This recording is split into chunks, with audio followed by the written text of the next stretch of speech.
1892 के अधिनियम की विशेषताएं। इसके माध्यम से केंद्रीय और प्रांतीय विधान परिषदों में अतिरिक्त गैरकारी सदस्यों की संख्या बढ़ाई गई। हालांकि बहुमत सरकारी सदस्यों का ही रहता था। इसके माध्यम से जो केंद्रीय और प्रांतीय विधान परिषद में उनमें अतिरिक्त सदस्यों की संख्या बढ़ा दी गई, लेकिन जो बहुमत है वो सरकारी सदस्यों का ही रहता था। इसमें विधान परिषद के कार्यों में वृद्धि कर उन्हें बजट पर बहस करने और कार्यपालिका के प्रश्नों का उत्तर देने के लिए अधिकृत किया। इसमें केंद्रीय विधान परिषद और बंगाल चैम्बर ऑफ कॉमर्स में गैर सरकारी सदस्यों के नामांकन के लिए केंद्रीय विधान परिषद और बंगाल चैम्बर ऑफ कॉमर्स में के गैर सरकारी सदस्यों के नॉमिनेशन के लिए वायसराय की शक्तियों का प्रावधान था। इसके अलावा प्रांतीय परिषदों में गवर्नर को जिला परिषद, नगर पालिका, विश्वविद्यालय, व्यापार संघ, जमींदारों और चैम्बर ऑफ कॉमर्स की सिफारिशों पर गैर सरकारी सदस्यों को नियुक्त करने की शक्ति थी। इस अधिनियम ने केंद्रीय और प्रांतीय विधान परिषद दोनों में गैर सरकारी सदस्यों की नियुक्ति के लिए एक सीमित और परोक्ष रूप से चुनाव का प्रावधान किया। हालांकि चुनाव शब्द का अधिनियम में प्रयोग नहीं हुआ था। इसे निश्चित निकायों की सिफारिश पर की जाने वाली नामांकन की प्रक्रिया कहा गया। 1909 के अधिनियम की विशेषताएं। इस अधिनियम को मार्ले मिंटो सुधार के नाम से भी जाना जाता है। उस समय जो लॉर्ड मोर्ले इंग्लैंड में भारत के राज्य सचिव थे और जो लॉर्ड मिंटो थे वो भारत में वायसराय थे। मार्ले राज्य सचिव और मिंटो वायसराय। इसने केंद्रीय प्रांतीय विधान परिषदों के आकार में काफ़ी वृद्धि की। केंद्रीय परिषद में इनकी संख्या 16 से बढ़कर 60 हो गई। प्रांतीय विधान परिषदों में इनकी संख्या एक समान नहीं थी। इसने केंद्रीय परिषद में सरकारी बहुमत को बनाए रखा, लेकिन प्रांतीय परिषदों में गैर सरकारी सदस्यों के बहुमत की अनुमति थी। इसने दोनों स्तरों पर विधान परिषदों के चर्चा कार्यों का दायरा बढ़ाया। उदाहरण के तौर पर अनुपूरक प्रश्न पूछना, बजट पर संकल्प रखना आदि। इस अधिनियम के अंतर्गत पहली बार किसी भारतीय को वायसराय और गवर्नर की कार्य परिषद के साथ एसोसिएशन बनाने का प्रावधान किया गया। सत्येंद्र प्रसाद सिन्हा वायसराय की कार्यपालिका परिषद के प्रथम भारतीय सदस्य बने। उन्हें विधि सदस्य बनाया गया था। इस एक्ट ने पृथक निर्वाचन के आधार पर मुस्लिमों के लिए सांप्रदायिक प्रतिनिधित्व का प्रावधान किया गया। इसके अंतर्गत मुस्लिम सदस्यों का चुनाव मुस्लिम मतदाता ही कर सकते थे। सांप्रदायिकता को वैधानिकता प्रदान की इस अधिनियम ने। लॉर्ड मिंटो को सांप्रदायिक निर्वाचन के जनक के रूप में जाना गया। इसने presidency, corporation, chamber of commerce, विश्वविद्यालयों और जमींदारों के लिए अलग प्रतिनिधित्व का प्रावधान भी किया। अब आता है भारत शासन अधिनियम 1919।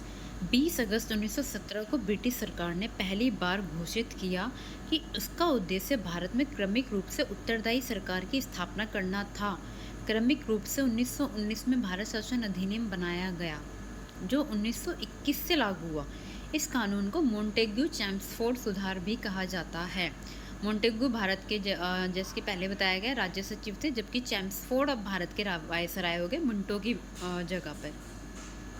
अधिनियम की विशेषताएं। केंद्रीय और प्रांतीय विषयों की सूची की पहचान कर एवं उन्हें अलग कर राज्यों पर केंद्रीय नियंत्रण कम किया गया। केंद्रीय और प्रांतीय विषयों की सूची की पहचान कर ली गई और उन्हें अलग कर केंद्रीय विषयों को, प्रांतीय विषयों को, उन पर जो राज्यों पर केंद्रीय नियंत्रण कम किया गया। केंद्रीय और प्रांतीय विधान परिषदों को अपनी सूचियों के विषयों पर विधान बनाने का अधिकार प्रदान किया गया। अब केंद्रीय विधान परिषद और प्रांतीय विधान परिषद अपने अपनी सूचियों के विषयों पर विधान बनाने के लिए अधिकृत हो गए, लेकिन सरकार का ढांचा केंद्रीय और एकात्मक ही बना रहा। 1919 के अधिनियम की ये विशेषताएं हैं। इसने प्रांतीय विषयों को दो भागों में बांटा गया, हस्तांतरित और आरक्षित। हस्तांतरित विषयों पर गवर्नर का शासन होता था। इस कार्य में वह उन मंत्रियों की सहायता लेता था जो विधान परिषद के प्रति उत्तरदायी थे। दूसरी ओर आरक्षित विषयों पर गवर्नर कार्यपालिका परिषद की सहायता से शासन करता था।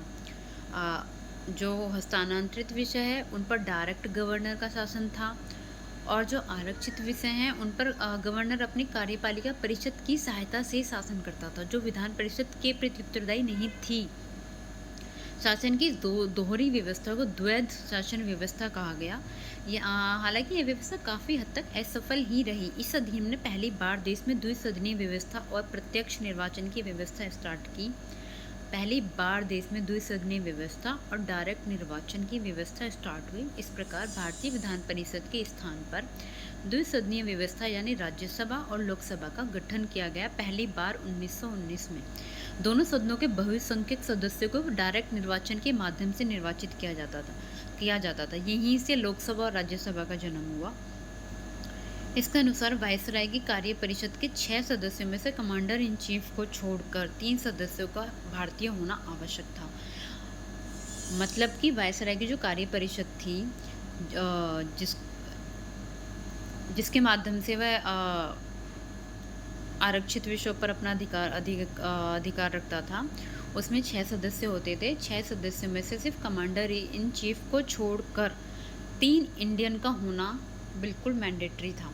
इसने सांप्रदायिक आधार पर सिखों, भारतीय ईसाइयों, आंग्ल भारतीयों और यूरोपियों के लिए अलग निर्वाचन के सिद्धांत को विस्तारित कर दिया। इसने सांप्रदायिक आधार पर सिखों के लिए, भारतीय ईसाइयों के लिए और आंग्ल भारतीयों के लिए और यूरोपियंस के लिए अलग निर्वाचन के सिद्धांत को विस्तारित कर दिया। यहीं से सिखों के लिए, भारतीय ईसाइयों के लिए और आंग्ल भारतीयों के लिए और यूरोपियों के लिए यहीं से अलग निर्वाचन पद्धति का विस्तार हुआ। इस कानून ने संपत्ति, कर या शिक्षा के आधार पर सीमित संख्या में लोगों को मताधिकार प्रदान किया।